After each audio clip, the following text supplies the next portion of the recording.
What if his name was Bubba? What if his name was Bubba? Then we turn Bubba into a soda.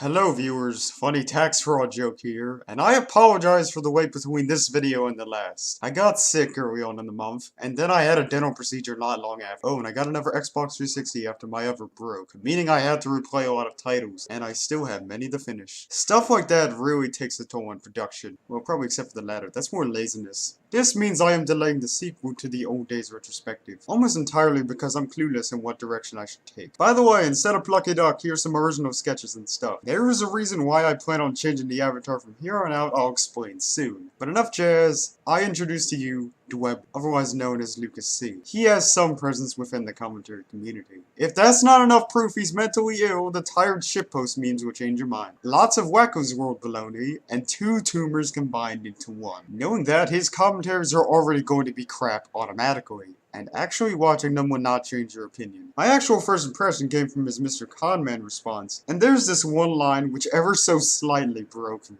Also, fan bases do not impact the quality of a show. You're lying to yourself. You're tainting Wacko's World in its entirety, and by association, Animaniacs as a series. Goddamn, at least try not to infest great things with your wretched plans. But enough exaggerations. He had made another huge blunder with his commentary on Professor Cartoons, which he was commenting over Cosmodore's review of the SpongeBob episode, Ink Lemonade. I've spent so much time on exposition that we might as well hit play. Meet Professor Cartoons, formerly known as Megadude TV. Despite me being in the CC now, I still enjoy his content. Your connections with the commentary community are completely pointless and amount to nothing here. No one gives a damn if you're a part of that cesspit, and why are you implying that if you are part of that culture, you shouldn't enjoy his content? I know he's a narcissistic tryhard every now and again, something that you morally correct types deeply dread. But what matters most with his content and most critical channels are the points brought up overall. Thankfully you're judging this separate video on those merits. A lot of people assume one bad video from someone means they're a terrible person. Believe me, my fans pull this shitty shtick every once in a while. With that being said, this video... Holy hell, the way you say video is more cringe-inducing than how I say it. How is that possible? You know, I didn't think this was possible. I didn't hope this was possible. And they almost had me convinced we were over this phase by now, of people saying, oh, this is the worst episode. This is such an animated atrocity trademark. And I didn't think I'd make a video like this someday, but here we are. It hurts me to say this, but there's a new worst SpongeBob episode. I mean, is it really surprising considering the show is literally 19 years old at this point? Even if the show is getting better, you can't just expect there to not be a shit episode every once in a while. First of all, why is the original in black and white? This is pretty distracting to say the least.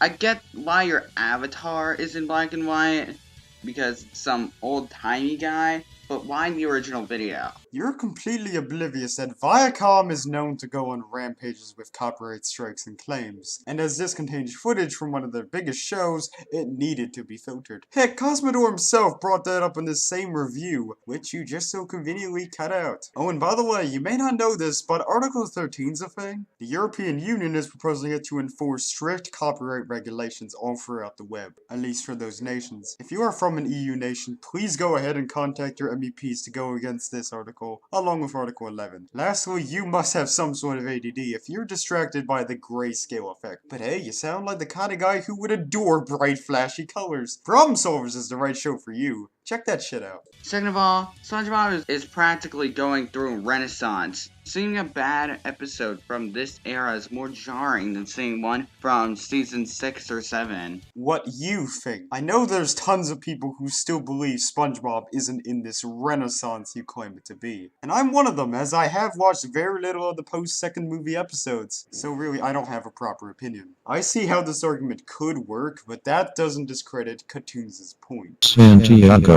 Can we just, like, ban skipping cards or something from the commentary community? It's not clever and cuts the commentary's flow just a little bit. The information could easily be clarified through your voice or text. Easy.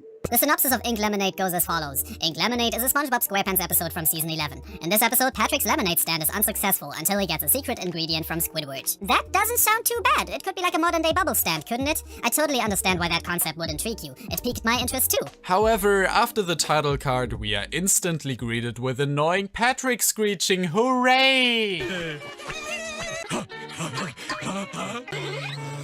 I guess we can scratch off speech impediment on a Patrick stupidity level bingo card. The internet sympathizes with Patrick a lot, because most users are like him in some way. And I swear to God, they have dumped him down endlessly in this episode.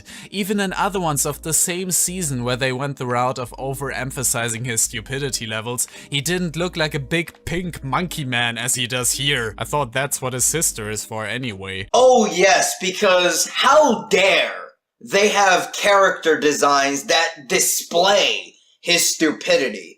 Seriously, that's your complaint? That he looks like a big monkey man even though he is a stupid character? Fucking hell, man. His main point was that Patrick was annoying. Not that he was a stupid monkey. He just took one part of his argument and pretending that that was his main complaint. You're right to an extent, fortunately. However, he thought Cosmo was talking about the character design with the still frames shown and everything.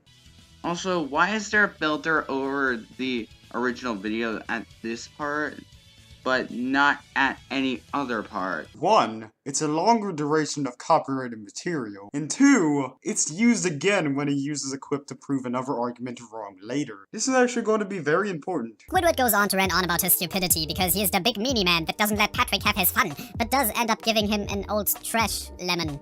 What? Did they dumb every character in this episode down? Okay. Did you even watch the same episode that I did, or are you this degenerate? Happy holidays, you degenerate motherfuckers. Now is to be made good step by. Oh my god, my throat. Too fucking bad. I couldn't understand jack out of that voice. Bravo, Lucas. Oh, and the use of the term degenerate alone is comparable to Medicare? What is with commentary community people just fearing him every chance they can? Your troll-shielding spoiled asses aren't in danger from this one man, despite all the rumors and announcement of another rant on you fuckers. Which, let's be real, you really deserve it, bastards. That you don't know the actual reason as to why he threw a lemon at his eye.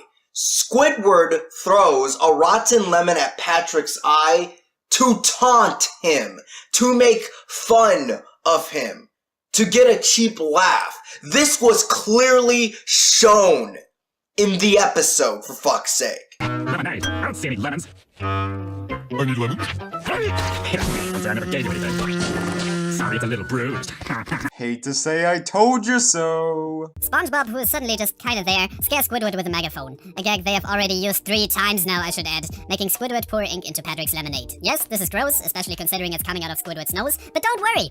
It gets worse, because SpongeBob and Patrick's second customer then drinks Squidward's snot water, instantly getting addicted to it. Seriously? Is this what cartoon reviewers are bitching about now? Ink that doesn't even look that disgusting? Granted, it came out of Squidward's nose, but at the end of the day, it's just fucking ink. Is that really that disgusting now? Okay, it may look disgusting to you, but others may find it gross. No shit, Sherlock. We are all aware of this, except during the times when you suck off of other CC members with your objective opinion. Your subjectivity does not counter Coswell or really anyone else's subjectivity. Yeah, but you did the same damn thing earlier with the SpongeBob Renaissance interjection. And before all of you called me out for thinking I used the hypocrisy makes you wrong argument, Lucas isn't wrong entirely, but hypocrisy and double standards don't look good on anybody. I'm willing to admit my own hypocrisies.